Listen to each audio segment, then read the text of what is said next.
Andhra king తాలూకా movie review. Cinema ఎలా ఉంది? Hit అయిందా, ఫ్లాప్ అయిందా? రేపో కంబ్యాక్ ఇచ్చారా తెలుసుకుందాం. First of all cinema basic story. ఒక్క హీరోకి బీహార్డ్ ఫ్యాన్ ఉంటాడు.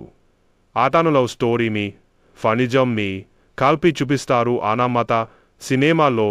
ఇక సినిమా ఎలా ఉందని మాట్లాడాలంటే సినిమా ఫస్ట్ హాఫ్లో అసలు ఆ హీరోకి రేపో ఎలా ఫ్యాన్ అయ్యాడు. ఆ తరువాత కాలేజీ లవ్ స్టోరీ. ఇక ఇంటర్వెల్ నుండి మెయిన్ స్టోరీ. అప్పటి వరకు కూడా సినిమా స్టోరీ ఏంటి, ఎటో వెళ్తుంది అనేది తెలియదు. కాకపోతే మీకు నచ్చుతుంది. గుడ్ వైఫ్స్ ఉంటాయి. కొత్త లుక్ లో రేపో కనిపిస్తాడు. అలాగే ర్యాపోకి భాగ్యశ్రీకి మధ్య కెమిస్ట్రీకి కూడా బాగా కుదిరింది. ఇక సాంగ్స్ అయితే ఎక్సలెంట్, బీజం కూడా బాగుంది. స్టోరీ అక్కడ డిస్కనెక్ట్ అని అనిపించదు. స్టోరీలో ఎమోషన్ కూడా బాగుంటుంది. అక్కడ సీన్స్ లో ఎమోషన్ బాగుంటుంది. ఇక క్లైమాక్స్ అయితే మూవీ రివ్యూ చేశారు హీరో రామ్. ఓవరాల్ గా మూవీ విషయానికి వస్తే భాగ్యశ్రీ కలిసి సినిమా చాలా బాగుంది. రామ్ ప్రెసెంట్ జనరేషన్ కి కంబ్యాక్ అని చెప్పొచ్చు. ఇంకా రేపో యాక్టింగ్ కూడా అదిరిపోయింది. వీకెండ్ లో థియేటర్ లో చూడాల్సిన సినిమా. మూవీకి నా రేటింగ్ వచ్చేసి 3/5. లైక్ చేయండి, షేర్ చేయండి.